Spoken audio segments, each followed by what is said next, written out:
My dear candidate, जैसा मैंने आपको पहले एक कमिटमेंट दिया था कि आजकल जो एक मुद्दा है बेरोज़गारी, ये इस चुनाव में बहुत उभर करके आया।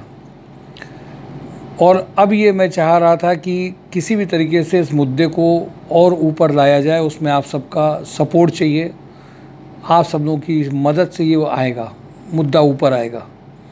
माय डियर कैंडिडेट, सबसे बड़ी बात आज जो आई है वो इसलिए आई है कि सभी लोग सरकारी नौकरी को मानते हैं कि सबको सरकारी नौकरी लग जाए, और बेरोज़गारी ऐसी है कि घर नहीं चल पा रहा है और लोग उसके लिए एग्ज़ाम्स देते हैं, प्रिपरेशन करते हैं, और उसके बाद भी पढ़ाई लिखाई करने के बाद भी हाथों में सर्टिफिकेट, डिग्री, डिप्लोमा सब होने के बाद भी लोगों के पास में रोज़गार नहीं है। और इसका बहुत बड़ा फ्रस्ट्रेशन आज इंटरव्यूज़ में, बहुत सारी एनालिसिस में, बहुत सारे चैनलों में ये लिख करके आया। मुझे खुशी हुई इस बात की कि कम से कम इस बात से कि आज ये मुद्दा बना, जबकि अंदर का इसी दर्द को लेकर के संस्कार सोसाइटी का जन्म हुआ। संस्कार सोसाइटी शिक्षित बेरोजगारी को लेकर के और भी बहुत ज़्यादा कंसर्न करती है, और जो शिक्षित बेरोजगार नहीं है, जो पढ़े लिखे हैं, उनके साथ तो बहुत बड़ी समस्या है। जो पढ़े लिखे नहीं, उनको भी बहुत दिक्कतें झेलनी पड़ती हैं, बट फिर भी वो स्किल्ड लेबर की तरह या कुछ काम कर सकते हैं। बट जो सर्टिफिकेट और है, उनके लिए और भी दिक्कत ज़्यादा आती है। किसी भी स्किल्ड हों, अनपढ़े लिखे कम हों, किसी को भी कंपैरिजन करके एक दूसरे को कम या ज़्यादा नंबर नहीं देने हैं। इम्पॉर्टेंट बात ये है कि बेरोज़गारी, ख़ास तौर से शिक्षित बेरोज़गारी भी और तरीके की बेरोज़गारी भी बहुत आज बढ़ गई। अब बात आती है, सरकारी नौकरी का इंतज़ार केवल नहीं कर सकते, हर की सरकारी नौकरी लग नहीं रही है, संख्या ज़्यादा है अप्लाई करने वालों की, सिलेक्शंस कम है, सालों के साल गुजरते चले जा रहे हैं और लोगों की जॉब नहीं लग रही है। और इसलिए माय डियर कैंडिडेट, मैं एक चीज़ के लिए ख़ासतौर से ये सीरीज़ चलाना चाह रहा हूँ जिसमें हम लोग सीधे बेरोज़गारी पर हमला बोलने की अब ज़रूरत है। लोग आजकल कहते हैं लोकतंत्र बचाओ, संविधान बचाओ, वो सब बचा हुआ, वो सब तो राजनीति के आजकल वर्ड्स हो गए हैं। आज सबसे बड़ी बात है शिक्षित बेरोज़गारी। संविधान बचा है, कोई उसको नहीं ले पाएगा। इस बड़े बड़े लोकतंत्र से लोकतंत्र भी बचा रहेगा। जो बेरोज़गारी है वो सबसे बड़ा विषय है। बहुत सारे टॉपिक्स आते हैं, बट कभी देखिए पानी की समस्या का आएगा, राशन की समस्या भी आई तो चलो घर में खाना पहुंच गया कोरोना में। बट बेरोज़गारी की समस्या को किसी भी राजनीतिक पार्टी ने अपना मुद्दा ही नहीं बनने दिया। और सरकारी नौकरी तो देखिए बिल्कुल निश्चित सी बात है, इतनी सरकार नहीं दे पाएंगी, बट प्राइवेट सेक्टर की भी हालत आप समझने की बात करनी है। जबकि कानपुर में लगातार बहुत प्रयास किए गए, बहुत सारे लोगों की जॉब लगी भी है, लेकिन फिर भी अभी लगता है कि इस पूरे समुद्र में हम लोगों ने जो काम किया है वो बहुत बेरोजगारों की संख्या जिस हिसाब से है, उसके हिसाब से किया गया काम एक संस्था के द्वारा ना के बराबर है। हमें अपने आप को केवल बेस्ट सर्टिफिकेट नहीं देना है, हमें ये समझना है कि इस मुद्दे को हम सबके का मुद्दा बनने की बात है। ये मुद्दा बनेगा कैसे पहले? अब इसके लिए राजनीतिक पार्टी तो उठा ही नहीं रही हैं, इस मुद्दे को ज़्यादा कर नहीं रही हैं बात को। मोटी मोटी बात, कहीं बेरोजगारी भत्ता चालू हो जाता है, कुछ पैसा मिल जाता है 2000, 4000, 6000 के फॉर्म में, कहीं कहीं इतनी बात हो जाती है, कहीं कुछ सरकारी नौकरियों में लाइन लगती चली जा रही। कैसे इसको मुद्दा, इस पर हमला बोलना पड़ेगा। आज मैं आपको बता रहा हूँ, अगर प्राइवेट सेक्टर में जितनी इंडस्ट्रीज़ हैं, जितने इनसे भी बहुत सारी नौकरियाँ आती हैं, जाती हैं, चली जाती हैं, पता ही नहीं चलती हैं, बहुत लोगों को मिल नहीं पाती हैं। कौन कौन से रीज़न है जिसकी वजह से जॉब नहीं आ पाता है, ये समझने की बात भी है। और अगर हम लोग ये समझ जाएंगे बात को कि वास्तव में आज हर घर में माँ बाप को क्या चाहिए, हर घर में परिवार हैं, कुछ बच्चे ग्रेजुएशन करे हुए हैं, कुछ काम कर रहे हैं, कुछ को जितना मिल रहा है उससे हो नहीं पा रहा है, घर के खर्चे इतने ज़्यादा हैं। हर घर को पानी जैसे चाहिए, हर घर को जैसे राशन चाहिए खाने पीने के लिए, वैसे ही बेरोजगारी को दूर करने के लिए भी कोई जॉब चाहिए। क्यों चाहिए जॉब? आप इसको बताने की ज़रूरत तो है ही नहीं है। जो घर के खर्चे हैं, जो रहन सहन के खर्चे हैं, जो आदमी अपने लेवल पे करना चाहता है, जो इलाज की चीज़ें हैं, वो कैसे हम रोज़गार से कैसे कर सकते हैं। तो ये रोज़गार की बात करेंगे आपसे हर संडे को। रोज़गार की बात में अपने दर्द को, जो कैंडिडेट्स का दर्द है, उस दर्द को निकालेंगे और ये समझेंगे कि पूरा हमला बोलेंगे इस बात में कि अब बेरोज़गारी को मुद्दा बनाने की ज़रूरत है। समाज के लोग जब तक जागेंगे नहीं, तब तक ये राजनीतिक पार्टियाँ इस मुद्दे को मुद्दा बनने नहीं दे रही हैं, और ये मुद्दा बनना चाहिए।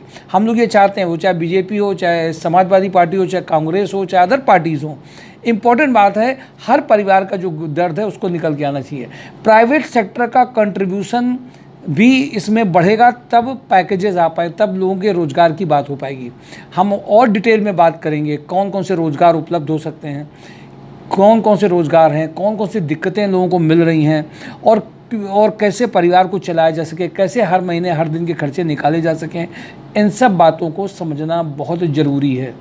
और इसलिए माय डियर कैंडिडेट, कम से कम अगर आप इन बातों को, जो दर्शक देख रहे हैं, जो परिवार के लोग देख रहे हैं, वो इन बातों को समझें कि रोज़गार, और वो भी रोज़गार ऐसा एक रोज़गार जनरल रोज़गार है कि कुछ सैलरीज मिलना चालू हुई, वो ग्रोथ वाला रोज़गार हो, जैसे उसका अनुभव बढ़े, उसको पैसा भी मिले, कंपनी की जो ज़रूरतें उसको वो पूरी कर रहा है, तो उसका प्रमोशन भी हो रहा है, क्योंकि खर्चे भी बढ़ते हैं, महंगाई भी बढ़ती है, उन सब के हिसाब से उसकी ग्रोथ हो पाए।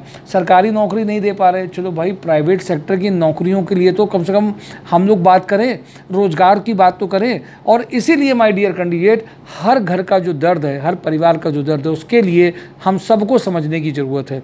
और इसके लिए करना क्या पड़ेगा, हम लोगों के पास भी लिमिटेड रिसोर्सेज हैं। एक संस्था जो चला रहा है वो कैसे बड़े लेवल पे काम कर पाएगा, फंड ले नहीं सकते गवर्नमेंट से, जो हम लोग कैंडिडेट जो बात करते हैं, फंड जो होते हैं वो और दुनिया पे गवर्नमेंट के लगते हैं, और इसके अलावा इस पे किसी का ध्यान भी नहीं है। माय डियर कैंडिडेट, हम सब अगर मिल जाएं, हम सब इस बात को एक बड़े तरीके से रखें कि क्यों, कितना ज़रूरी है घर को चलाने के लिए होने वाली कमाई। घर में जो बच्चे बड़े हो गए हैं, जिनको जॉब नहीं है, उनके दर्द को माँ बाप के जो दर्द है वो महसूस भी कर पाती हैं, कोई पार्टी, समाज के लोग और समझ पाते हैं। इस दर्द को संस्कार सोसाइटी ने महसूस किया और वो लगातार प्रयास भी कर रही है, बट उसके लिए हमें हाथ बिहाइंड्स भी चाहिए, लोगों की आवाज़ भी चाहिए इसको मुद्दा बनाने के लिए। अब आप और हम लोग अगर एक भ्रष्टाचार को मुद्दा बना करके बड़ी बड़ी बातें करके पार्टियां बन जाती हैं, तो क्या बेरोजगारी का मुद्दा बना करके हम अपनी मांगों को नहीं रख सकते हैं? हम अपनी चीज़ों को नहीं बात कर सकते हैं? क्या उनको इतने वेजेस मिलने चाहिए, पढ़े लिखे लोगों को इतने वेजेस मिलने चाहिए, इतने घंटे की जॉब होनी चाहिए, उनके लिए ये काम होना चाहिए, उनको ये वाली जॉब, तो ये बात नहीं करी जा सकती? बात करी जा सकती है, इसको मुद्दा बनाया जा सकता है। और इसको मुद्दा बनाने की आज पहले दिन मैंने पहल करी है। आप सभी यूथ जो पढ़ रहे हैं, जो इंजीनियर्स हैं, जो ग्रेजुएट्स हैं, जो 12 पास हैं, सभी लोग इसको मुद्दा बनाने में एक हाथ बढ़ें, और हम लोग आज बेरोजगारी पे हमला करेंगे। आज पहले दिन मैंने अपनी बात को रखा है रोज़गार की बात में। हर संडे को इस बात में कुछ ना कुछ आपके साथ शेयर करेंगे, और इस पे बेरोजगारी पे सीधे हमला बोला जाएगा। उस दर्द को, रूरल एरिया का दर्द और बहुत ज़्यादा है। वो सरकारी नौकरियाँ ही उनको सपने में होती हैं, वही परमानेंट दिखती हैं, और उसके लिए 8-8, 10-10 साल लग जाते हैं, 5-5 साल लग जाते हैं, नौकरी मिलती नहीं है। और सब लोग मुद्दा, और आपको ये दिखता भी होगा, मुद्दा चाहे कोई भी बना ले, लेकिन इसका प्रैक्टिकल एग्जीक्यूशन कि वास्तव में, अच्छा बड़ी बड़ी प्लानिंग नहीं, अब कंपनियां बनेंगी, कंपनियां, मैन्युफैक्चरिंग हब बनेगा अगले 10 साल बाद मिलेगा, बट प्रेजेंट में जो लोग अभी को दिक्कत हो रही है खाने कमाने की, उसके लिए हम क्या करेंगे? उसके लिए इमीडिएट रेमेडी क्या है? इमीडिएट रेमेडी हल हैं, दिख नहीं रहे, क्योंकि आज लोग, जहाँ संख्या ज़्यादा है, जिनकी संख्या ज़्यादा है, उन्होंने जो शोर मचाया, उसके लिए सरकारें काम करना चालू कर देती हैं। जो लोग एक साथ हो गए उनके लिए सरकारें काम कर देती हैं। भ्रष्टाचार के लिए चालू हो गए तो भ्रष्टाचार के लिए चालू किया, और एक साथ पार्टी मिल गई और एक वो नेता बन गया, और जो मुद्दा है वो किनारे हो गया।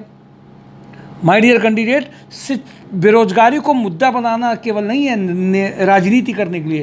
बेरोजगारी को मुद्दा इसलिए बनाना है कि हर घर में रोजगार पहुंचे, जीने के लिए रोजगार पहुंचे, और उसके लिए इमीडिएट काम किए जाएं। वो हम बड़े बड़े काम दिखाई दें, अगले 6 महीने के बीच में इस एरिया के इतने लोगों को, ग्रेजुएट को जॉब लग रही है, इस एरिया के इतने लोगों को चल रही है, डिस्ट्रिक्ट लेवल पे काम कर सकते हैं। अब कभी कभी मैंने देखा कुछ जॉब ऐसी भी होती हैं, ऐसी दे दी जाती हैं, जो इतनी दूर पड़ा हुआ 13-14 हज़ार कमा रहा है, घर से दूर करके रहने खाने खर्चा बचा मुश्किल से 5-6 हज़ार रुपये का, घर में भेजे, क्या करे? तो हर व्यक्ति को हर क्षमता के हिसाब से कैसे इन सब चीज़ों को समझना पड़ेगा, एनालाइज करना पड़ेगा। और इसलिए माय डियर कैंडिडेट, रोजगार की बात करी जाएगी, उस पर सीधा हमला बोलेंगे हम लोग।